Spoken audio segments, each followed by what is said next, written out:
वंचित समाज में जो आज की पीढ़ी है, बच्चे हैं, नौजवान हैं, उन्हें आप जो वंचित समाज को आगे ले जाने के लिए किस तरीके से प्रेरित करना चाहेंगी? तो मैंने जो प्रदर्शनियाँ मैं लगाती हूँ, तो उसमें वो क्योंकि मैं खबरों पे आधारित हैं मेरी जो विचार हैं और जी। जो उनमें मुद्दे रहते हैं, तो वो वंचित समाज से बहुत ज़्यादा रहते हैं। जो वंचित समाज के लिए पत्रकारिता करके आगे उसको लेकर जाएँ। वंचित समाज के बहुत सारे मिलियंस ऑफ पीपल रहते हैं, 0.5 मिलियन। तो मैंने उनका भी पोस्टर बनाया हुआ था, तो उनको मेरे से प्रश्न पूछना पड़ा था उस जी। बारे। तो जो मैं ज्ञान की वृद्धि बहुत प्रकार के लोगों में करती रहती हूँ। वंचित समाज के और अगड़ी समाज जो उनके बच्चे भी सब रहते हैं और अन्य लोग भी, तो जी। वो उससे बहुत कुछ सीखते हैं। जैसे अब आप सेवानिवृत्त हो चुकी हैं और आपने इतने सालों तक अपनी सेवाएँ दी हैं समाज के लिए, तो भविष्य में आप क्या पे बैक टू द सोसाइटी करेंगी? कनाडा में ह्यूमैनिटेरियन जर्नलिज्म का भी एक जी। स्पेशल कोर्स भी चलते हैं, तो हमारे यहाँ वैसे कोर्स नहीं चलते हैं। जी। हमारे यहाँ एक सेट पैटर्न है जो कि हम कहें कि 50 साल पहले या 60 साल पहले एस्टेब्लिश हुआ था, जी। तो उसमें बहुत ज़्यादा परिवर्तन नहीं हुआ है। या हम कहें कि स्कूल में हमें एक मोरल शिक्षा की किताब होती थी, तो जो मोरल शिक्षा होती थी उसकी एक छोटी सी किताब होती थी और उस सब्जेक्ट को हाईली इररिलेवेंट की तरह समझा जाता था और उस पीरियड को नॉन सीरियस लिया जाता था। स्टूडेंट्स को सेंसिटिव बना सकते हैं इन मुद्दों के प्रति, क्योंकि अधिकतर क्या होता है कि जो विकसित हम कहें कि समाज के व्यक्ति हैं जो समृद्ध हैं, जी। तो उनको ऐसी खबरों से खास मतलब नहीं होता। अखबार में खबर आई और मैंने उसी की फोटो लेके और उसको ग्रुप में डाला, तो मैं सोचती हूँ कि अगर मेरी क्लास में 25 स्टूडेंट्स भी बैठे हैं और वो इन मुद्दों पे अगर उनमें से 5 भी सीरियसली सोचने लग जाते हैं, जी। तो वो सैकड़ों लोगों को शिक्षित कर सकते हैं। हमारे साथ इस समय मौजूद हैं प्रोफेसर सुमेधा धनी जी, जिन्होंने महर्षि दयानंद यूनिवर्सिटी रोहतक हरियाणा से सेवानिवृत्त हुए हैं और जिन्होंने जन संचार विभाग और पत्रकारिता में 31.5 साल अपनी सेवाएं दी हैं। नमस्कार मैम। नमस्कार करुणा जी।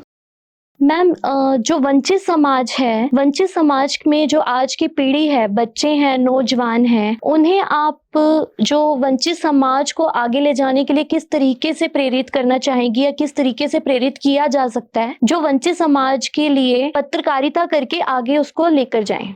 जी, मैं आपको इसका एक और उत्तर भी देना चाहती हूँ जी। कि कैसे मैं करती रही हूँ।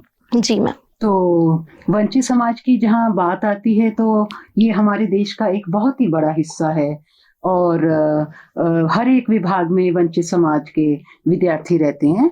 जी मैम। तो मैं क्योंकि मैं एक सामाजिक मुद्दों पे बहुत सारी प्रदर्शनियाँ लगाती रही हूँ, तो जी। उसमें इंटरनेशनल ह्यूमन राइट्स डे है या इंटरनेशनल गर्ल चाइल्ड डे है या इंटरनेशनल वीमेंस डे है, तो उसमें बहुत सारे मुद्दे जो हैं जी मैम। वंचितों पर ही आ जाते हैं, क्योंकि जी वही मैम। वो लोग हैं जिनको मदद की ज़रूरत है और आगे बढ़ाने की ज़रूरत है। तो मैंने जो प्रदर्शनियाँ मैं लगाती हूँ, तो उसमें वो क्योंकि मैं खबरों पे आधारित हैं मेरी जो विचार हैं और जी। जो उनमें मुद्दे रहते हैं, तो वो वंचित समाज से बहुत ज़्यादा रहते हैं। तो मैं उनको प्रदर्शित करती हूँ, उन पे दोहे इत्यादि भी लिखती हूँ जी मैम। और फिर उसका एक पोस्टर बनाती हूँ। तो ऐसे बहुत सारे जैसे 200, 250, 300 पोस्टर मेरी एक प्रदर्शनी में रहते हैं। जी। तो और वो जो है हमारे वंचित समाज के और अगड़ी समाज जो उनके बच्चे भी सब रहते हैं और अन्य लोग भी, तो जी। वो उससे बहुत कुछ सीखते हैं। जी और मैम। ना केवल विद्यार्थी, मैंने क्या नोट करा है कि इवन हरियाणा के चीफ सेक्रेटरी साहब, ओके। जो कि एक मेरी एग्जीबिशन पे आए हुए थे जी। और उसमें हरियाणा ह्यूमन राइट्स कमीशन के चेयरपर्सन डॉक्टर जैन भी थे। जी। और तो उन लोगों, क्योंकि उसमें मुद्दे मैंने यूके के भी लिखे हुए थे, जी। क्योंकि यूके में वंचित समाज के बहुत सारे मिलियंस ऑफ पीपल रहते हैं, जैसे हम कहें 5 मिलियन। तो मैंने उनका भी पोस्टर बनाया हुआ था, तो उनको मेरे से प्रश्न पूछना पड़ा था उस जी। बारे। तो जो मैं ज्ञान की वृद्धि बहुत प्रकार के लोगों में करती रहती हूँ जी मैम। और उसमें विद्यार्थी सबसे छोटी उम्र के हैं। जी मैम। तो मैम जैसे अब आप सेवानिवृत्त हो चुकी हैं और आपने इतने सालों तक अपनी सेवाएं दी हैं समाज के लिए, तो भविष्य में आप क्या पे बैक टू द सोसाइटी करेंगी? भविष्य में आप नौजवानों को पत्रकारिता के लिए प्रेरित करेंगी? इसके लिए आपकी क्या प्लानिंग है? जी, करुणा जी, ये जैसे कि मैंने जी। इतने लंबे कार्यकाल में बहुत सारे विदेशों में भी जी। काफी मुख्य कंट्रीज में मैं गई हूँ, इंटरनेशनल कॉन्फ्रेंसेस पे भी। और वैसे भी जैसे जब मैं उनके बारे स्टडी करती हूँ तो जैसे मैंने देखा कि कनाडा में ह्यूमैनिटेरियन जर्नलिज्म का भी एक जी। स्पेशल कोर्स भी चलते हैं। तो हमारे यहाँ वैसे कोर्स नहीं चलते हैं। जी। हमारे यहाँ एक सेट पैटर्न है जो कि हम कहें कि 50 साल पहले या 60 साल पहले एस्टेब्लिश हुआ था। जी। तो उसमें बहुत ज्यादा परिवर्तन नहीं हुआ है। तो वो जैसे अब हम सेमेस्टर सिस्टम में हैं, जी। तो 4 सेमेस्टर हैं और हर एक सेमेस्टर में पेपर बदलेगा, लेकिन ये वाला टॉपिक नहीं आएगा। तो जैसे इसको हम ऐसे भी ले सकते हैं जैसे कि समाज में इथिक्स पढ़ाने वाला जी। टॉपिक, ये हमारी शिक्षा से एक तरह से नदारद है। मतलब फिलॉसफी में इसको पढ़ा जाता है, या हम कहें कि स्कूल में हमें एक मोरल शिक्षा की किताब होती थी। तो जो मोरल शिक्षा होती थी उसकी एक छोटी सी किताब होती थी और उस सब्जेक्ट को हाईली इररिलेवेंट की तरह समझा जाता था और उस पीरियड को नॉन सीरियस लिया जाता था।